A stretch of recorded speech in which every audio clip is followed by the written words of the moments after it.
Speak English with Aisell. Real English, real confidence. Let's go. What is up, everyone? Welcome back to Speak English with Aisell. I am incredibly excited for today's episode because we are doing something a little bit different. Usually, we sit here and I teach you grammar or vocabulary, but today we are just going to talk. We are going to have a real, raw, unfiltered conversation. I'm joined, as always, by my good friend, Abdelrahman. How are you doing today, man? Are you ready to share your crazy story with the world? I'm doing great, Aisell. Just a little nervous, to be honest. I mean, telling a story about me getting lost in a foreign country in English to all these people, it's a bit embarrassing. But yeah, I'm ready. Let's do it. Don't worry, man. We've all been there. That's actually why we are doing this, to show everyone that even when things go wrong, even when you feel like you are in the middle of nowhere, you can still communicate, you can survive, and you can even laugh about it later. So take us back. Where were you exactly? Paint a picture for us. What was the plan for that day? Okay, so this was about 2 years ago. I had just arrived in London for the first time. It was my second day there. I remember waking up that morning feeling so fresh. The weather was typical London weather, you know? Gray, a little bit rainy, the sky was full of clouds, but I was so excited. I had this list of places I wanted to visit, and at the very top of my list was a restaurant called the Golden Pot. I read about it online. Everyone said it has the best fish and chips in the whole city. I was craving it. The Golden Pot. Nice name. Sounds fancy. So you had the location on your phone, I assume. You were using Google Maps? Exactly. I had the address saved on Google Maps. I put my headphones on. I was listening to some music, feeling like a true tourist, ready to explore the city. I started walking from my hotel, which was near the river. I remember walking past Big Ben and I was like, wow, I'm actually in London. I was feeling super confident. I thought my English was good and I had my phone, so I felt safe. Nothing could go wrong, right? That's the trap. When you feel like you have everything under control, that's exactly when life surprises you. So you kept walking. Yeah, I kept walking for about 20 minutes. I left the main tourist areas, Big Ben, the Eye of London, and I started going into these smaller, quieter streets. The streets got narrower, the buildings got older. It looked really beautiful, actually. I was taking photos, looking at the architecture, and then I turned a corner into a street that looked completely different. No people, no shops, just old brick buildings and silence. That sounds a bit creepy, actually. What happened next? That's when it happened. I wanted to check how far I was from the restaurant. I pulled my phone out of my pocket, and the screen was black. I tried to press the power button. Nothing. I tried to charge it quickly with a cable I had. Nothing. It had died. The battery was 0. And the worst part, I didn't have a power bank with me. I forgot it at the hotel. Oh no, that is the ultimate traveler's nightmare. Being lost in a quiet, strange street with a dead phone. I can feel the panic just listening to you. Did you start sweating? Panic is the right word. My heart started beating so fast. My hands got a little shaky. I looked around and I didn't recognize anything. The streets looked exactly the same. Old brick buildings, narrow roads, no signs. I walked forward for maybe 5 minutes hoping to see a main road, but I just went deeper into the neighborhood. The silence was heavy. I realized, okay, I am actually truly lost.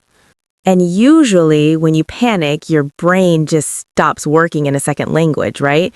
You forget all the words you learned? Exactly. All the English I knew just disappeared from my head. I was just thinking in Arabic, "Yenefsi egi Masr." I wish I was in Egypt. I was thinking, how will I get back? Will I sleep here? But I knew I had to do something. I couldn't just stand there. So I saw this sweet old lady walking her dog. She looked kind. I thought, okay, old people are usually helpful and slow. So I gathered all my courage and I walked up to her. Good move. That takes a lot of courage, especially when you're panicking. So how did the conversation go? I walked up to her trying to smile, and I said, "Excuse me, madam, can you help me, please?"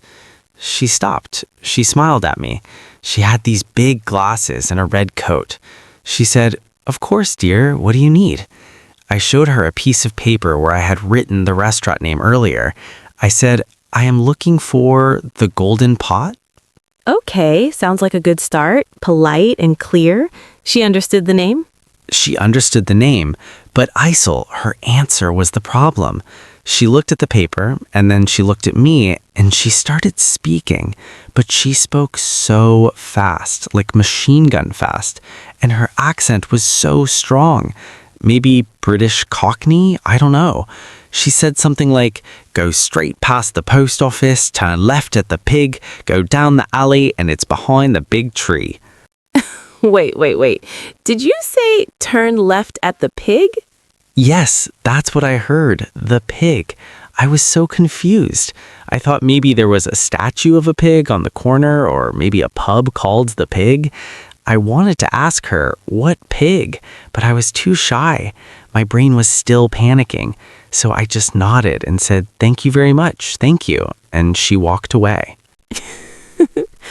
So you just walked away with zero information looking for a pig in London?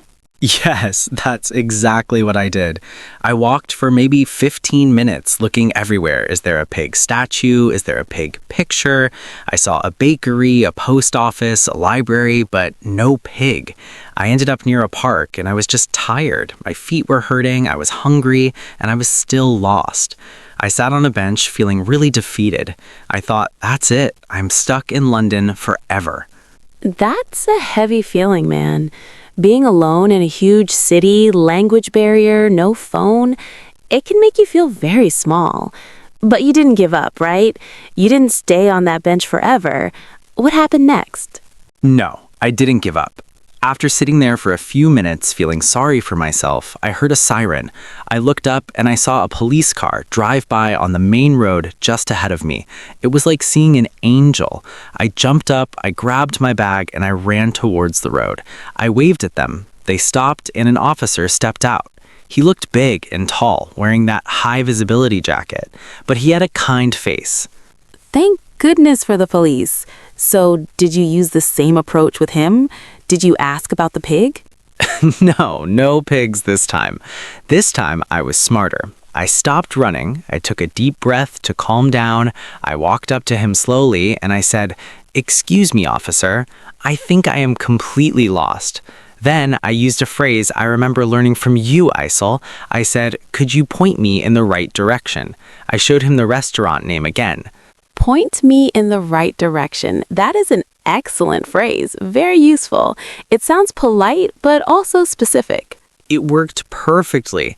The officer looked at the paper and he laughed a little. Not a mean laugh, a friendly laugh. He said, "The Golden Pot? You are quite far away, my friend.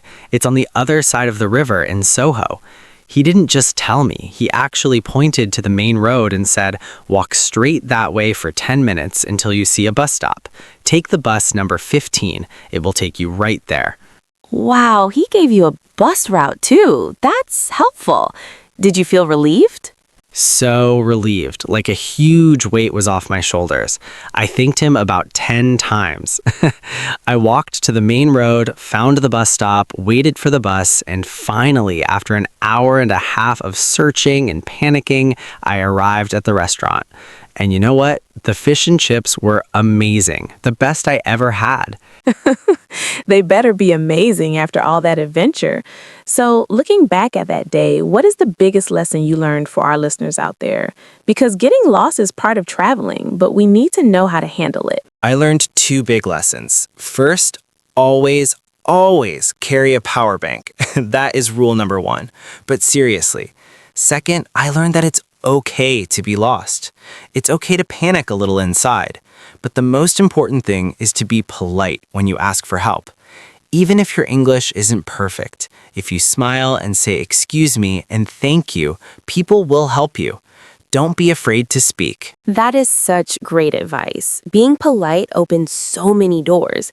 It changes people's reaction to you completely. Guys, did you hear the phrases Abdelrahman used? I think I'm lost. Could you point me in the right direction? These are lifesavers. If you are traveling tomorrow, memorize these two. Exactly. And don't be afraid to say, I don't understand, or could you please speak slowly? People are usually happy to help if they see you are trying. And hey, if someone tells you to turn left at a pig, maybe ask for a map. Yes, ask about the pig. Amazing. Well, Abdelrahman, thank you so much for sharing this hilarious and terrifying story with us. I'm glad you made it back safely and got your fish and chips. Any final words before we wrap up? Just don't let the fear stop you from exploring. You might get lost, but you might also find the best restaurant in the city. Thanks for having me, Aisell. And to everyone listening, don't forget to check the description below for a full list of today's vocabulary and phrases. If you have a travel story like Abdelrahman's, maybe you got lost in Tokyo or Paris or New York, please write it in the comments. We want to hear your stories. Until next time, keep practicing, keep exploring, and don't panic. Bye, everyone. See you next time. Bye-bye.